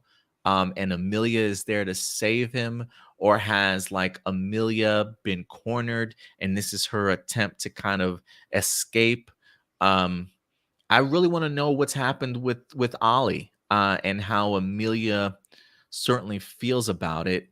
Um, you know, is she trying to rescue him at that particular moment? I really don't know, but that is an element that I'm really fascinated about, is their relationship, and what it, not only what it means for the relationship, but um, what type of arc that's going to give Amelia in Cosmic Fury. If that's going to be, you know, trying to get Ollie back, if that's going to be one of her main goals. So, yeah, I'm looking forward to it, man. He also asks, let me see. He sent me a video. Um, he also asked, Adam, is there a chance you can mention or highlight my Power Ranger Dino in Space theme fan cast post from his Instagram post? He did send me this. He was trying to do a Dino in Space theme fan cast. I think he was utilizing the let me see if I can pull this up properly. I think this might be it. Or maybe it's not. Let me see. I want to highlight this for you guys if I can. Is that it? No, I think this is it. Okay, and this kind of goes through some of them. First off, props for Toku J's version of the Cosmic Fury Cosmic Ranger suits. I don't know if you've seen these suits that were fan made, but they're actually pretty badass in regards to their version of Cosmic Fury suits. They're amazing and awesome. I actually consider these my favorites. They are growing on me. Um, he says, so this is Dora Dolphin official, and or Emma Anisfel as the Red Ranger. I'm not familiar with a lot of these actors, but this will give you an idea of some of the cast that he wound up putting together. He says both are strong, respectful, independent, wonderful, kind, and heartfelt actresses who deserve a lot more recognition. With Hunter Dino uh, going to be the first full term female Red Ranger. I feel like we need more female Red Rangers or heroines. I'm trying to see if there's who the other actresses. He says for the Blue Ranger, I picked Matt Sato, because he was not only so great as Brainstorm on Danger Force, but he is such a great actor who deserves more attention, love, and respect. Jules LeBlanc is perfect as the Green Ranger because she has strong willed vibe and has great leadership, and I think she makes a great one. Um, Also, the Avicia, Felix Avicia as the Black Ranger. He has, this is him right here. He has that Ranger charm and also a great actor, but I also think Felix would make a great Black Ranger because he has a charm, courage, and a lot of energy. He says Dallas Dupree Young as the Gold Ranger. He has a lot of respect for the actor. Plus, his work on Cobra Kai is amazing. I think out of all the actors, that's the one that I definitely recognize is Dallas Dupree Young, or maybe his name is Dupree Young. I don't know. That's just his IG handle as the Gold Ranger, and he's going to pop up here in a little bit. You might remember him from Cobra Kai. This guy right here. Yeah, I dig him in Cobra Kai a lot. For him to be fan cast, I think would be pretty cool. And honestly, I can see Emma Ansfeld as the Sixth Ranger because she has respect and independence, and I admire and respect her. She's a great actress who deserves more recognition. So, yeah, those are Johnny Marrero's fan cast. Maybe you watch some of the shows or movies that Johnny certainly have watched too, and maybe you're familiar with these. But that would be his personal fan cast um, for the Power Rangers going forward. So I think that's pretty cool for his Cosmic Fury team. Yeah, I dig it. Let's see here. Go ahead and go back to these questions. The most talented man in the world, I suck my own balls, is here. He says, I remember a year ago when Marvel announced that they would slow down the production and release of their content due to fans being overwhelmed with too much content, and how some of the recent MCU films and Disney Plus shows weren't that great at the box office. Has Marvel kept their word when it comes to taking a breather when it comes to upcoming and future content releases? Also, do you think it will be quite a long time until people want to jump back into the DC bandwagon, since we all know the current state of the DCU has been badly tarnished? What do you think, Stuart? Do you think that they've kept up with their word so far of taking a breather? Yeah, I mean, the fact that we haven't gotten any new announcements in a while kind of helps. I mean, you could say it's probably because of the strikes going on, but hopefully, like, it's also just because they just don't really have anything new planned until they get through all the big announcements that they've already made a while ago. And then yeah, when it comes to the DC stuff, I think because we're taking a big break after Aquaman 2, we're not going to have any movies coming out throughout all of 2024. I do think that by the time Superman Legacy comes around, people will be excited for something new from DC. So I do think I don't think there's going to be like a competition between Marvel and DC. I think, as James Gunn and Kevin Feige put it, when one company does well, the other company does really well.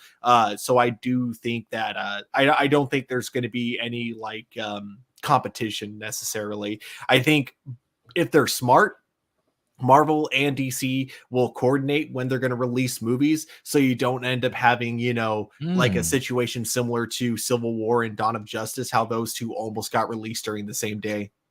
I kind of dig that idea. Considering how close Kevin Feige and James Gunn are, and they're both now heads of CEOs at these companies, I would like there to be some conversation between them in regards to spreading out some of their movie releases, because I do think it would certainly help benefit them. They wouldn't cannibalize each other whatsoever. And hopefully, if these are good movies that have taken the time to really dive into some story, then yeah, then all success will help everybody for sure. So I kind of dig that idea personally, Stuart. I would like to see that happen. But yeah, I do think Marvel is sticking to their word. I mean, we only got Loki, What If, and these are television series, and then one more Marvel movie. I'm completely okay with that. So I do think, and we just talked about the idea of them spreading out some of their releases, pushing back some of these releases, because again, a lot of these, Agatha, I think was technically supposed to drop sometime this year. I don't think that's definitely going to happen. X-Men 97 was supposed to come out this year also, so definitely starting to kind of spread them out. And I think the strike has almost forced them now to have to kind of spread out some of their work kind of going forward. But I agree with you too when it comes to the DCEU. I think the year will be really good away from movies. We have such a short attention span as it is. By the time we get to July 2025, it'll feel like maybe 5 years away from Aquaman 2. And I think the idea of the DCU shows like Creature Commandos, maybe even Waller, kind of coming out before then, even if you separate those two shows and they're both good, I think you can start building up a really slow momentum for what the new DCU certainly might hold. So I think there's a chance. I think there's a chance. Has a writer strike made you appreciate how films and TVs are put together? Like all the people involved outside of cast, directors, and producers, even if the content themselves are bad. I don't know if it's made me appreciate how films and TVs are put together. I think for somebody like myself, that I've already been a big movie head and TV guy for such a long time, The idea of movie magic and TV magic has always astounded me, and I'm always impressed with how it comes together. I think if anything, it's made me just understand how greedy people are, how effed up the system truly is, and how unfair it tends to be for a lot of people involved.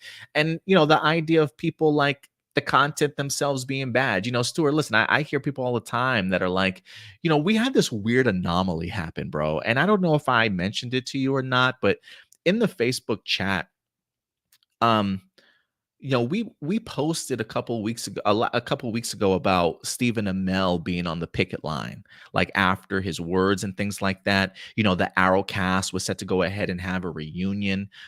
We posted that on our Facebook page, and those two posts got picked up by so many negative Nancy's out there, bro. Like it got picked. I don't know who shared it, where it got shared at, but I spent like 3 or 4 days of nothing but notifications of negative ass comments about people that were really pushing back against the strike. I mean, just some really nasty stuff. If you guys want to check out the Facebook page, and look, everybody is certainly has their own opinion about the strike and how they certainly feel about it. More power to you, however you certainly feel about it. But I think it even surprised me just seeing some of the nastiness going around about some of the actors and the people that are on this picket line, and just the idea of people going to strike in general. And a lot of the comments that I was saying is like, well, good, at least we'll have crappy writing we don't have to worry about anymore. Why are you going to pay these crappy writers when all we've been getting is good content, or all we've been getting is bad content, sort of thing, right? Maybe this will give them better writers the chance to kind of. And I'm just thinking to myself, better writers, like, what shows are you watching? And if you are watching a show that you think has better writers, you don't think those writers are part of the WGA? Right? Like, you don't think those people are getting underpaid too and putting out great content?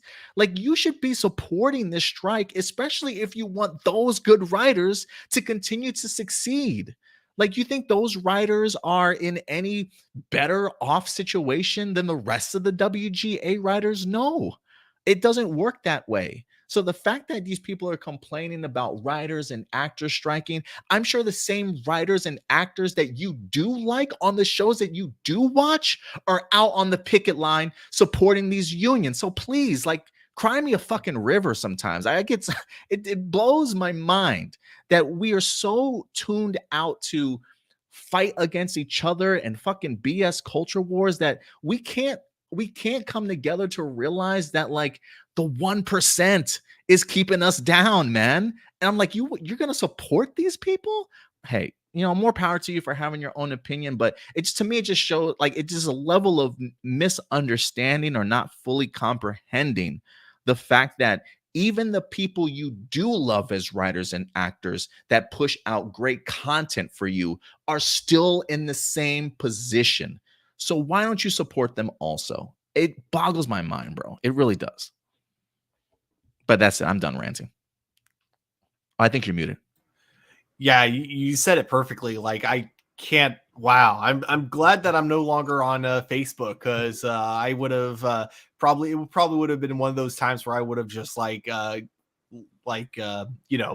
already there. I'll just pour some more gasoline on that.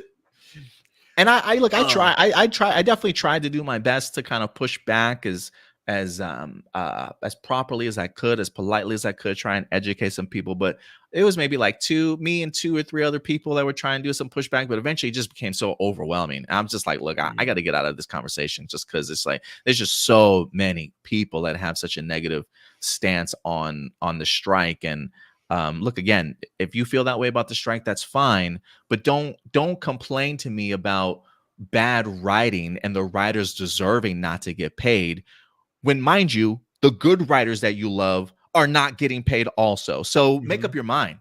It makes no sense to me, man. Yeah. Anyway, it's like, even if I have like a bad restaurant experience, I get like a burger or something that I wasn't the biggest fan of, I would never wish upon them to not get paid for it, I'm like, man, I mean, look, I may not give them that big of a tip, but I'll still pay them. Exactly. But yeah, they I'll still still pay them. deserve to get, paid for their work and everything like that. And it's like that same way with TV and movies. Even if it's a movie that I didn't like and I, left it like thinking, ah man, that could have been way better. It's not like I wish the writers didn't get paid for it. Like that's just a terrible thing to wish on someone. They still Yeah, deserve to man. be able to pay rent and take care of their families. Yeah, bro. Yeah, man. But yeah, that's the world we live in today. Marcelino, aside from your channel, who are some of your favorite Star Wars YouTubers you like to watch? My personal favorite is the Gold Man. I don't really watch that many Star Wars YouTubers. I think if I do, I've always been a big fan of Christian Harloff. I used to watch him for years. He used to do shows like the Sith Council, the Jedi Council on AMC Theaters YouTube channel for quite some time. I watched Christian Harloff when he came up with um, John Campea on his AMC show, even though I know Christian Harloff has had his own stuff years before as like a movie critic and things like that with Mark Ellis. But I've always really appreciated his insight when it comes to Star Wars. So him and John Campea, I usually listen to when it comes to Star Wars content. Outside of that, not too much, man. Not too much. Star Wars Theory is a really big YouTuber out there. I might have watched a couple of I might have watched a couple of his particular videos before in the past, but he's just he look, I feel like he's become very much, and he probably was always very much like a George Lucas, Dave Filoni guy. And if you're not any of those dudes, he's got an issue with Star Wars, But again, I don't follow him enough to really dive into a lot of his complaints and stuff. But he just seems like he's the type of person that will complain about other things being bad, and then when it's a Dave Filoni show, he's got to like tell everybody why it's better than everything else. You know what I'm saying? And like explain, well, you didn't get it. Well, this is the explanation for it. So you understand why this is the better show.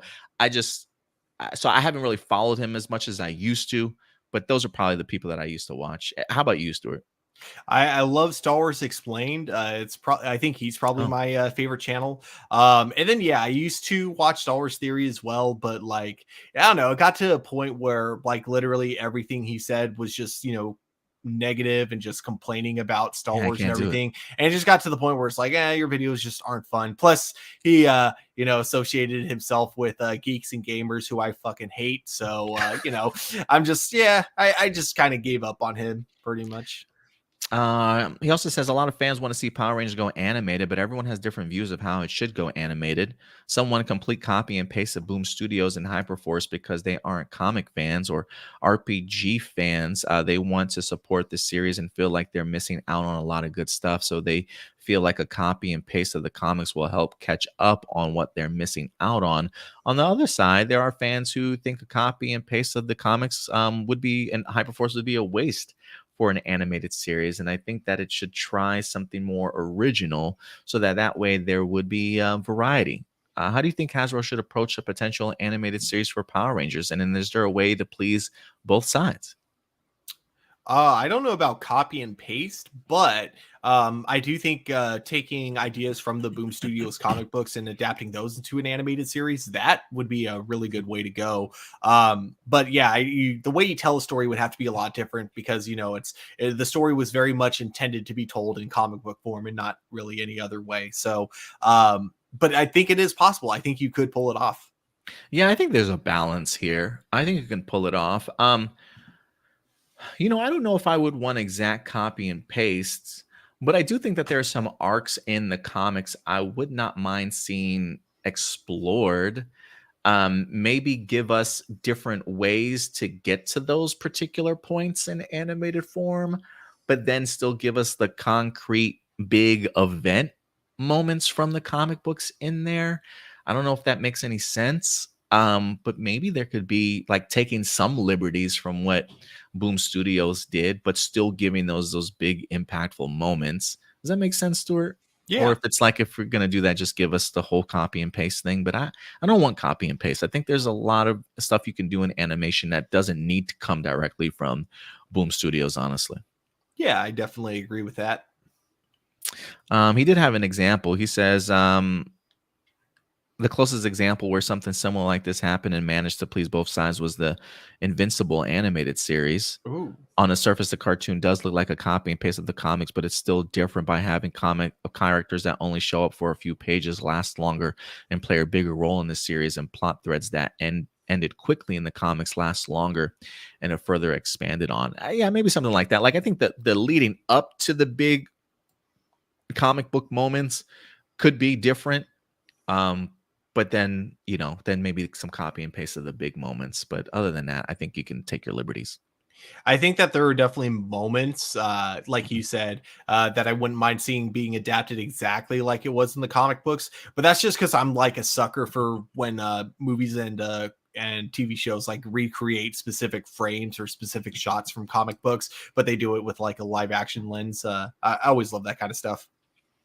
We also have Melissa Benoist loves bacon, loves you bacon. Cosmic Fury talk. Yo, how awesome was that brand new trailer for Cosmic Fury? How hyped are you? I had no idea that we would actually have the Dark Ranger in the series. Kudos to Simon Bennett and his crew and Hasbro for actually pulling the trigger, making the 30th anniversary as special as possible. What were some of your favorite moments from the trailer? With the Ollie going evil, how would you like to have him be saved? And when it comes to Lord Zed, do you want him to actually be destroyed or escape again? Now, give me a killing of Zed here once and for all, Mhm. please. How hyped are you? I'm very hyped. Like I said, big job, that a lot of weight that this show has, being the final season and the 30th, excuse me, 30th season of the series. Um, and yeah, just everything about that trailer looked exciting. I mean, the Zord battles that they're using from Q Ranger look great. The original footage looks like it's going to be awesome, and the production on the show looks huge. Yeah, the production does look huge. There's also a really cool shot in here that I was a big fan of. Izzy. It was very brief, but she's using her daggers like they're almost attached to strings, and she's just like going like this, and you can Full see on the Kratos. yeah, exactly. I thought visually it looked pretty cool in the brief moment it was in the trailer. So, those are some of the another moment that really stood out to me. As far as the Dark Ranger stuff, we did talk about that as a rumor from the Illuminati. They did reference it. We just didn't know how he was going to fit into it, but at least we have confirmation that yes, the Illuminati was right once again, and with their rumor, and he will be in the series. And last but not least, Power Rangers Legacy. Remember the Making Bad episode of Beast Morphers, which was basically a clip show within a clip show? While it was cool seeing the villains go through selecting old villains to resurrect the Dino crossover, I felt like the whole episode was unnecessary. For someone who watched the Super Sentai version of Grid Connection, it was quite obvious that Goldar was going to be one of the ones to be resurrected in a brand new body. This is what happens when Sentai footage is on autopilot. If I was writing the episode, I would have made the whole clip show thing much smaller and instead bring in Austin St. John early so he actually had more screen time. Heck, I would have loved if they just borrowed the plot from Dino crossover and Super Sentai by making Jason evil. That would have been so cool, seeing Jason fight against the young team of Rangers, considering he didn't really do anything. And I think this was probably one of the episodes of Beast Morphers that I did complain about. I don't know if you can correct me if I'm wrong on that one, Stuart, or maybe AJ or anybody else that's been following us when we did our Beast Morphers. I don't think I was the biggest fan of that because it did feel like a brief clip show in the sense of like, hey, look at these villains. And I don't know, I just felt like the execution could have been handled so much differently than just utilized as a clip show. At least it felt that way to me. Yeah, because I remember we actually kind of disagreed on it because I liked the Making Bad episode. I figure every season has to have at least 2 clip shows a season, and every clip show has just been the same, especially since the Neo Saban era. So it's great to, at least in this particular way, if you're going to do another clip show like you've been doing, do something slightly different with it. So I do like their new approach and the fact that it wasn't just a clip show of the Beast Morpher season. I like that it was a clip show of all the Power Ranger seasons that came before. Yeah, I don't know. I could definitely see the complaints about it. It's not like it's a great episode. It's not like one that I'll go back to and watch, but I just thought it was a cool way to kind of build up to the big crossover. Yeah, no, I understand you. If anything, I almost want to try and go back and see if I can find my Beast Morphers review of that episode because I really can't remember how I felt about it. I just felt like I wasn't the biggest fan. Um, of it, or maybe I had a problem with its execution, but I'm gonna have to look it up again. Oh yeah, I totally forgot about this. The one thing that did suck about it was that they had to redub all the scenes because they didn't have Maybe like that's what maybe yeah, that's what it was. they didn't have the licensing, I think, for the music that was going on. And since it's funny, if they had waited till now, they actually could have done this really easily. Nowadays, on with AI technology, you can actually extract audio from a scene like that. You can extract just the voice without the music. So they actually could have presented it in its original form with the original voices nowadays. But yeah, unfortunately, that wasn't available at the time. And to do it, you still could have done it back then. It just would have been really, really hard and expensive. Yeah, and that definitely makes me. I definitely think that might have been one of my issues with it. But yeah, I'm gonna look up that Making Bad episode again and see if I could find my review on it, because I am kind of curious how I felt about it. But I do remember the voices being. I think I shit on that episode because of the voices. Like, man, if you if you can't do it, just don't do it, or something like that. Yeah. I can't remember what it was, but yeah, guys. I Great especially questions, guys. hated Zed's voice in those flashbacks. They've gotten a better voice actor in Cosmic Fury, but in the flashbacks, it was like, "Hey, I'm Zed. Hey, I Well, sound more like Beetlejuice." well, they had the guy from Dino Fury. I didn't think did that bad. I actually think he did pretty good. It was believable enough to me. Unfortunately, I think Simon Bennett confirmed that the guy that did do the voice for Lord Zed, who was um the villain from Beast Morphers, also he did the voice for Lord Zed in Dino Fury, but apparently like the fandom complaints about his voice. I guess they weren't impressed and like really ran this man off to the point Oh. to where he's actually not doing the Lord Zed voice for Cosmic Fury. I believe they might be leaning on Campbell Cooley for that for Cosmic Hmm. Fury. I don't know if that's been confirmed or not, but I have a feeling, or at least I would hope that it's Campbell Cooley. But I really enjoyed the new voice for Lord Zed. My thing was like, you may not be able to ever recapture Robert, the guy, that did the original voice, but I think they did a really good job of finding somebody to back him up. It's just a shame that he's not going to be back for Cosmic Fury, though. Yeah, sorry, in case I said it weird. I meant to say I do like his voice in Dino Fury. It was just in that Beast Morphers episode I wasn't a fan of it. Oh yeah, yeah, I know. I totally got what Because you're saying. because yeah, he sounded more like Beetlejuice to me. Yeah, which is why I'm kind of bummed that Homeboy's not coming back for Cosmic Fury, but we'll see how they do. We'll see how it goes. Yeah. But all right, guys. I think other than that, I think that will wrap up this week's episode. I do apologize about the cutting the live stream separately or accidentally. But if anything, we'll figure it out, Stuart. Maybe I go back and delete these and repost them as recorded, or maybe I'll do what you said. I'll just put part 1 and part 2 in front of it and see how it goes. Maybe add some timestamps and some stuff in the episode descriptions. So yeah, this is definitely going to be a wonky one when it comes to views on our YouTube channel. So guys, look, like both episodes, why don't you? And hopefully next weekend we'll have a more stable episode for you guys. If anything, I may want to start doing our shows in the morning if possible, because of football season beginning once again next week. But we'll definitely keep you guys in tune now that I got a kiddo. I got to maneuver around everything. We'll see how that turns out on the weekends. But Stuart, thank you so much, man, for coming through for today's episode. If people want to find you on social media, man, where can they find you? Are you on social media anywhere these days? You're not on Facebook? Are you on Twitter? Where can people find you, man? I still got an Instagram for the moment. You can find me at TurboStew01 on Instagram. Excellent, man. So definitely look up Stuart over on IG whenever you get a chance. We are currently up on TikTok now.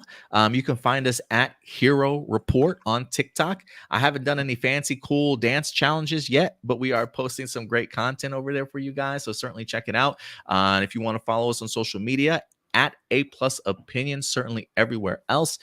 We also have audio versions of these shows, Spotify, Apple Podcasts, Google Podcasts, wherever you get your podcasts from. I'm sure you'll find A Plus Hero Report there. So definitely follow us there. Other than that, guys, that's going to do it for us here today. We'll certainly be back next weekend for you guys. So until then, do us a big favor as always. Take care of yourselves, take care of each other, and keep it A Plus. We'll talk to you guys later. Bye.